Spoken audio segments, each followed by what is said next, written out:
Assalamualaikum warahmatullahi wabarakatuh.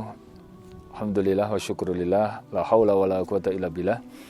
Sahabat Inspira yang dimuliakan Allah, semua orang hidup di dunia tujuannya sama, pengen bahagia, senang, tentram, tercapai tujuan dan terhindar dari resiko. Cuman kadang-kadang mereka tidak tahu di mana letak senang, tentram dan bahagia itu. Kalau Ibnul Jauzi menjelaskan bahwa kebanyakan orang salah memahami kebahagiaan itu dan mereka menganggap bahagia itu hanya di 3 tempat saja. Yang pertama, mereka menganggap bahagia itu filmal pada urusan harta. Jadi ketika hartanya banyak pasti dianggapnya bahagia. Padahal harta ini tidak menjamin bahagia. Kalau memang harta yang bikin bahagia, tentu manusia paling bahagia adalah Qarun.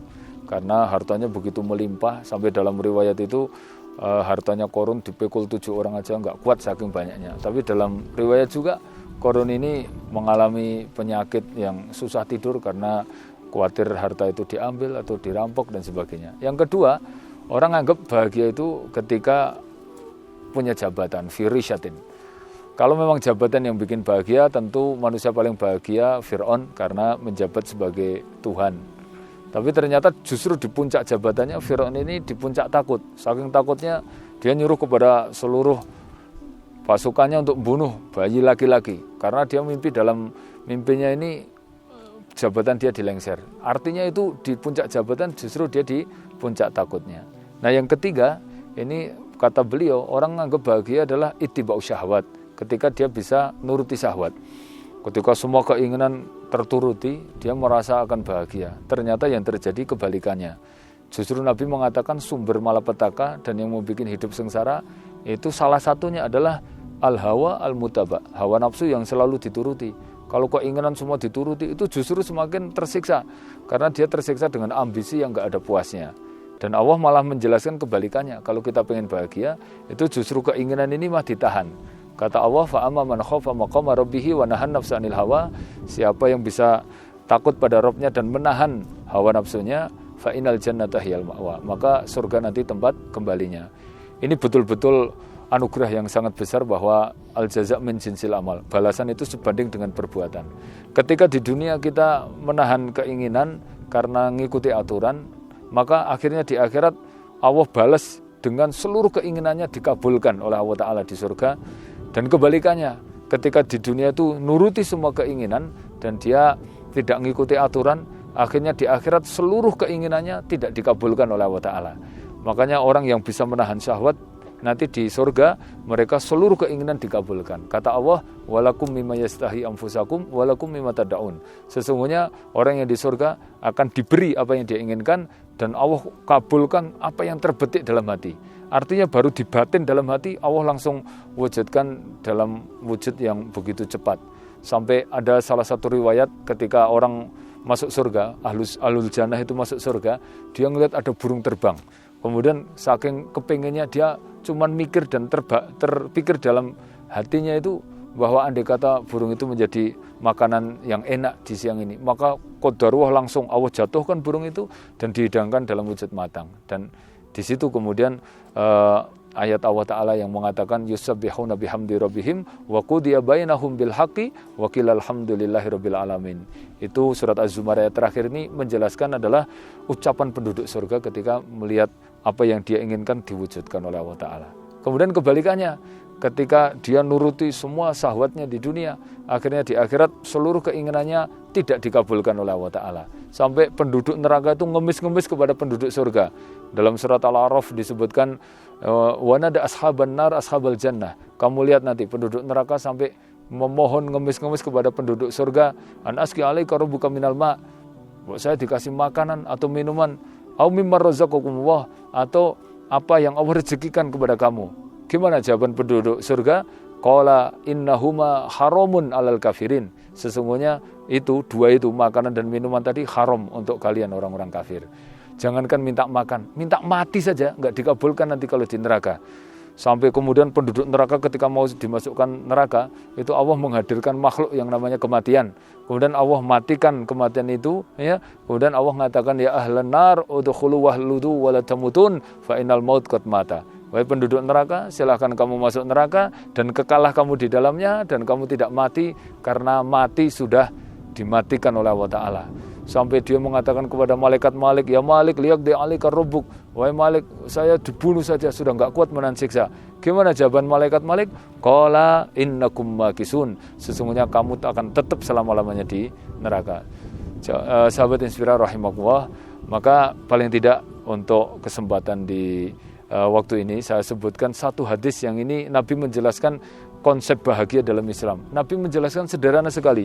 Dalam hadis dari Imam Muslim, Nabi mengatakan, qad aflaha man aslama wa razzaqa kafafa wal qanaatu ala ma atabihi. Betul-betul akan bahagia hidup manusia kalau faham agama, faham Islam, punya iman. Yang kedua, wa razzaqa kafafa, rezekinya cukup. Dan yang ketiga, al qanaatu ala ma atabi, dia qanaah terhadap apa yang Allah berikan. Jadi intinya tiga tadi, faham agama, kecukupan rezeki, dan qanaah. Ya, dan ini harus urut. Pertama harus paham agama, baru kecukupan rezeki. Ya, kemudian baru dia qanaah. Ketika dia punya rezeki yang melimpah, kecukupan harta melimpah, tapi nggak paham agama, itu justru berbalik menjadi penyiksa hidup dia.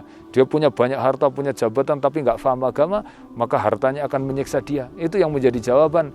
Kenapa kita tidak boleh iri, tidak boleh terpesona terhadap harta yang dimiliki orang kafir. Kenapa? Kata Allah, innama yuridullahu liyu'adzibahum biha fil hayatid dunya. Karena Allah ingin menyiksa orang kafir itu dengan harta yang mereka miliki di dunia. Maka syarat bahagia sederhana, nomor satu faham agama, ya. Kemudian setelah faham agama, kecukupan rezeki. Karena kadang-kadang walaupun sudah faham agama, tapi kalau kemudian kekurangan secara rezeki itu membuat hidup tidak sempurna. Ya. Kadang-kadang kita dekat dengan kekafiran karena kefakiran. Makanya kita diperintahkan berlindung pada Allah dari dua hukuman atau dua siksaan hidup, fakir dan kufur. Allahumma inni a'udzubika minal kufri wal fakri. Makanya kalau sudah paham agama, kemudian kita mendapatkan kecukupan rezeki. Dan rezeki ini penting, tidak hanya berupa harta. Ya, rezeki itu banyak bentuknya. Paling tidak Nabi mengatakan sitatu minas sa'adah. Ada 6 yang menyempurnakan bahagia. Apa itu? Jarun thayyibah, nomor 1 tetangga baik. Yang kedua markab hani'ah, kendaraan nyaman. Yang ketiga maskan wasi'ah, rumah luas. Yang keempat ala awladul abror, anaknya berbakti. Yang kelima zaujah solihah, istrinya solihah. Dan yang keenam wa kana kasbuhu fi biladihim, rezekinya dekat rumah. Ini ya harus sempurna. Kalau kita sudah paham agama, rumah luas, kemudian kendaraan nyaman, istri cantik, solihah, kemudian anak-anak nurut, kemudian pekerjaan dekat rumah, sempurna bahagia itu. Tapi kalau ada satu aja yang kurang, misalnya rumah mewah, istri cantik, kendaraan begitu bagus, tapi pekerjaan jauh dari rumah, tidur sendirian, gimana bahagia? Makanya ketika Umar bin Khattab ketemu ada Arab Badui, ditanya, mata sa'adah, apa yang bikin bahagia? Kata beliau, arba'ah, 4 saja. Aklul lahmi, sorokul lahmi, nauma'al lahmi, wadokhlal lahmi filahmi. Makan daging, jemur daging, tidurnya dengan daging, dan memasukkan daging dalam daging. Itu artinya berarti harus dekat, ya. Karena tidur dengan daging itu berarti di situ ada unsur, harus dekat dengan istrinya. Jemaah rahimakumullah. Nah setelah itu baru yang ketiga qanaah. Karena andai kata seluruh dunia kita miliki, kemudian nggak qanaah, nggak ada nilainya itu. Sudah harta melimpah, kemudian kendaraan begitu banyak, tapi kurang terus, maka dia akan semakin tersiksa. Kata Nabi, orang miskin itu bukan orang yang nggak punya duit. Kata Nabi, ya, mangkana di dunia akbaru hamiyah. Siapa yang ambisinya itu cuma ngejar dunia terus, ja'alal faqra baina ainihi, maka Allah bikin kurang, bikin miskin terus di kedua matanya. Ya, itu artinya miskin itu ketika dia ambisinya pengen ngumpulkan dunia, maka obatnya hanya dengan qanaah. Maka Nabi mengatakan al-qanaatu rizqun la yanfud. Qanaah itu rezeki yang enggak pernah ada habisnya.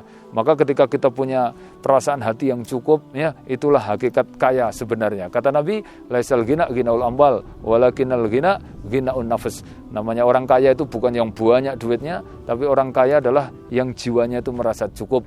Maka ketika jiwa kita cukup, maka kita dengan raja itu sama. Kata Imam Syafi'i, idalaka qalban qani'an anta ma'al malikun sawa.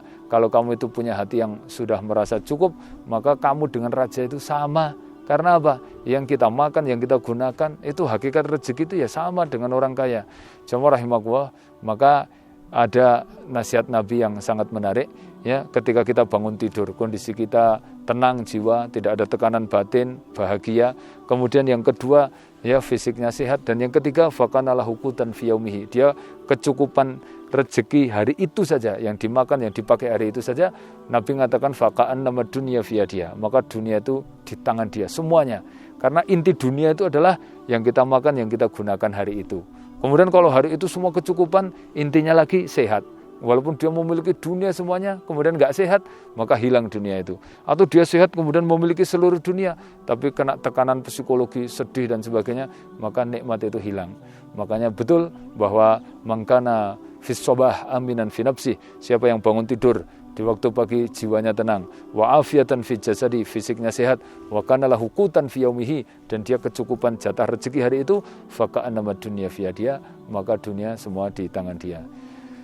Demikian sahabat Inspira, semoga menginspirasi dan memberi motivasi untuk kita. Akhirul da'wana alhamdulillah. Assalamualaikum warahmatullahi wabarakatuh. Madu Buddha Aina, batu reda, nafas lega. You're my reverend.